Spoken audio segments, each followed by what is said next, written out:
For this year's winter marching season, groups from the United States and other countries like Great Britain and Canada chose to enter WGI's eShowcase category. eShowcase allowed them to stretch their creative muscles, free from the rules and constraints that accompany indoor competitions. Units in 3 divisions submitted videos that were evaluated by an adjudicator, who then provided customized feedback.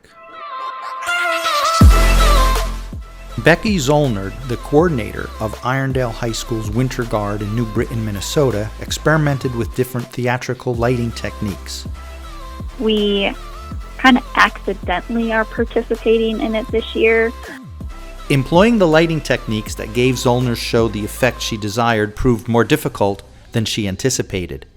Initially, her iPhone was unable to capture the performance with the lighting she designed.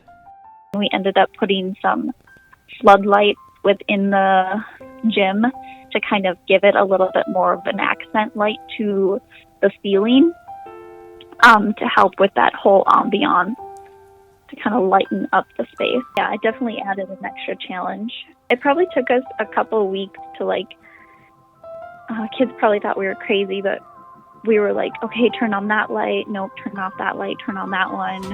What does it look like with lights in the performers area? What does it look like with lights in the audience area? Trying to figure out what the best way it would be to get that extra light in there.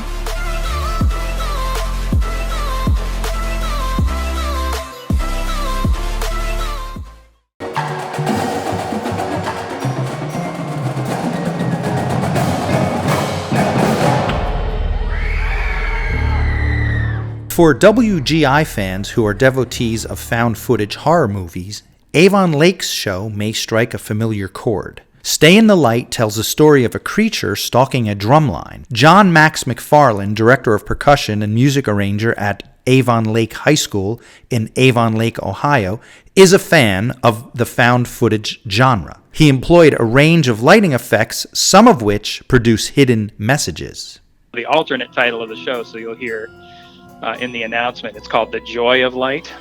So we're kind of doing like an upbeat show about the joy of light. And what happens is, as the group performs, the lights all shut off in the gym, and then this creature kind of emerges that kind of stalks them in the darkness. And the students' goal is to stay in the light.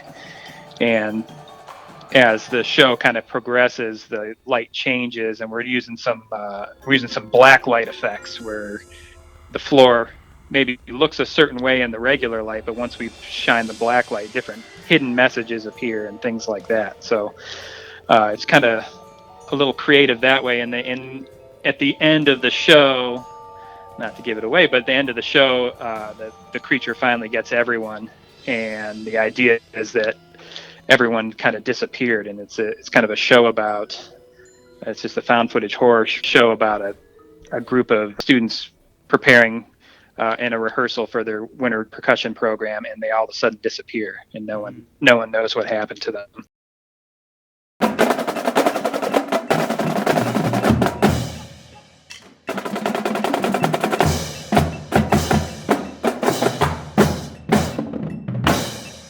To capture Huron Valley Percussion's eShowcase performance, Bob Green, director of bands at Lakeland High School, the sponsoring organization for Huron Valley Percussion, got an assist from the school's video production class.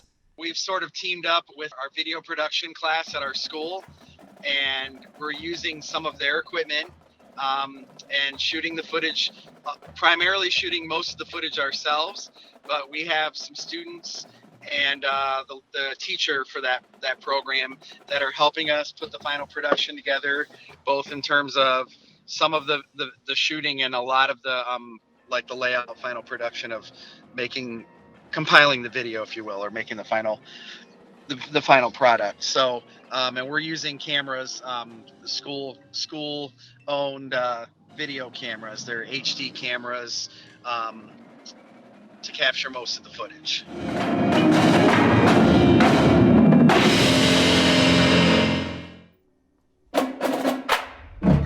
In some states, COVID restrictions made it impossible for ensembles to rehearse or record indoors. Canyon High School's percussion ensemble in Anaheim, California, was forced to shoot its entire eShowcase video in the school's parking lot. But the sunny California weather presented a set of challenges. Here's James Catherall, head percussion coach at Canyon High School. It was mainly just having to deal with like the sun in the sky and avoiding number one was like losing sunlight.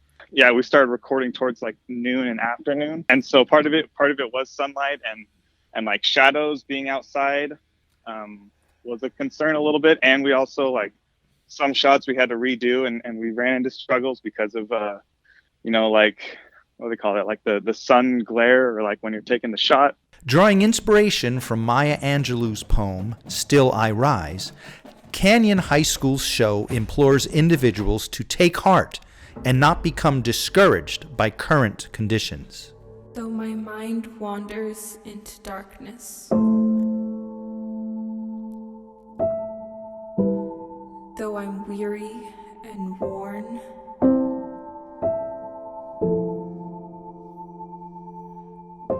though I'm on the edge of breaking, though I'm weak and torn, I am resilient.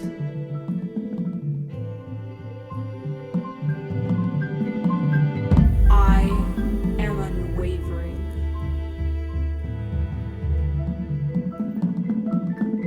Like the dawn of a new day, I will rise.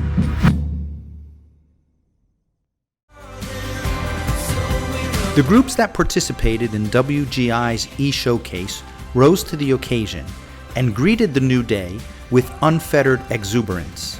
This is Frank DiMaria from Halftime Magazine. Thanks for watching and keep on marching.